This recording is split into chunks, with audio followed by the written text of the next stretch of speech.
एक बार की बात है, गौतम बुद्ध अपने शिष्यों को उपदेश दे रहे थे।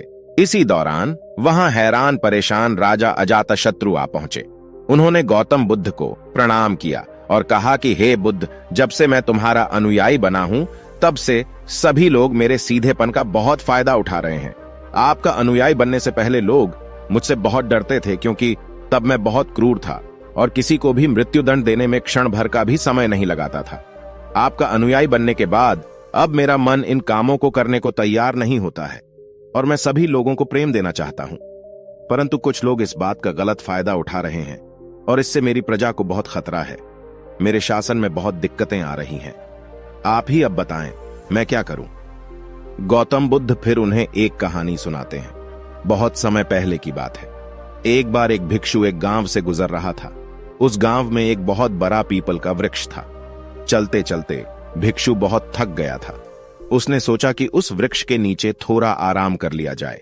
वह वहां पहुंचा ही था कि कुछ लोग उसे रोक देते हैं और भिक्षु से कहते हैं कि वहां तुम मत जाओ, वहां एक बहुत जहरीला सांप रहता है। उसने बहुत से लोगों को डंस लिया है। वह इतना खतरनाक है कि जो भी उसके सामने आता है वह उसे जिंदा नहीं छोड़ता है। भिक्षु मुस्कुराता है और कहता है कि एक दिन तो सभी को मरना है। अगर मुझे आज ही मरना होगा तो इसमें कौन सी बड़ी बात है। आप मेरी जरा भी चिंता ना करें और मुझे आज्ञा दें। भिक्षु वहां से चल देता है और पैर के नीचे अपना आसन बिछाकर बैठ जाता है। थोड़ी ही देर बाद उसके सामने सांप आता है और उससे कहता है कि क्या तुम्हें मुझसे डर नहीं लगता? क्या तुम्हें पता नहीं है ये मेरा इलाका है और यहां पर आने की किसी की भी हिम्मत नहीं होती है। तब भिक्षु उसे बहुत ही प्रेम के साथ कहता है कि इसमें डर वाली कौन सी बात है? तुम जो भी करते हो वह इसलिए करते हो क्योंकि तुम्हें डर है कि कोई तुम्हें मार ना दे, इसीलिए तुम दूसरों को डराते हो। मुझे किसी बात का डर नहीं और ना ही मुझे मृत्यु का डर है और ना ही जीवन की लालसा है। कोई मुझे नुकसान पहुंचा ही नहीं सकता तो फिर मैं क्यों डरूं? सांप को यह सुनकर बहुत गहरा आघात पहुंचता है। उसने आज तक ऐसे व्यक्ति देखे जो उससे डर कर भागते थे। उसने आज तक ऐसा कोई भी व्यक्ति नहीं देखा था जो उससे नहीं डरे। भिक्षु की इतनी बातें सुन सांप उनके चरणों में लेट जाता है और उनसे कहता है कि आज तक मैंने जो भी किया वह अपनी जान बचाने के लिए किया, क्योंकि अगर मैं इस तरह का रूप धारण नहीं करता तो लोग मुझे जिंदा नहीं छोड़ते। तब भिक्षु उससे कहता है कि तुम एकदम सही कह रहे हो, लेकिन अगर तुम इस मोह से मुक्त होना चाहते हो तो एकदम शांत हो जाओ, प्रेम से भर जाओ और ये जान लो कि एक दिन जीवन समाप्त हो ही जाएगा। उसके लिए बुरे कर्म करने की कोई आवश्यकता नहीं है। इतना कहकर वह भिक्षु वहां से चला जाता है और सांप उस भिक्षु की सारी बातें अपने दिमाग में बैठा लेता है और वह यह तय करता है कि आज से वह कोई भी गलत काम नहीं करेगा।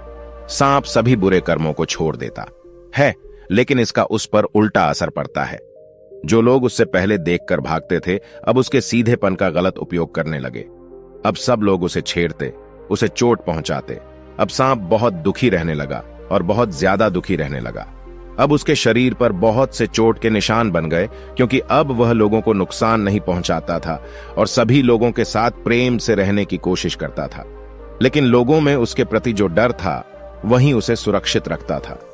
कुछ दिनों बाद वह भिखारी फिर से उसी पैर के नीचे आता है और वहां अपना आसन बिछाकर बैठ जाता है और उस सांप को देखकर बड़ा आश्चर्यचकित होता है कि पहले इसकी क्या स्थिति थी, लेकिन अब इसकी क्या स्थिति हो गई है, और वह उस सांप के लिए बहुत चिंतित भी होता है।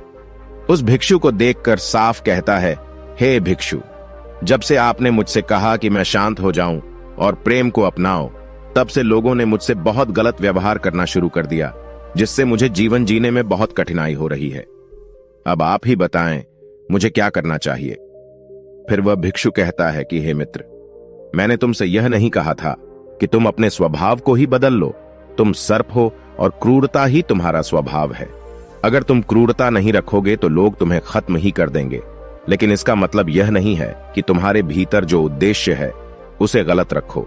तुम्हें भीतर से अपने आप को सही रखना है और बाहर से खुद को वह दिखाना है जो जरूरी है, जिससे लोगों में उसके लिए भय होना आवश्यक है।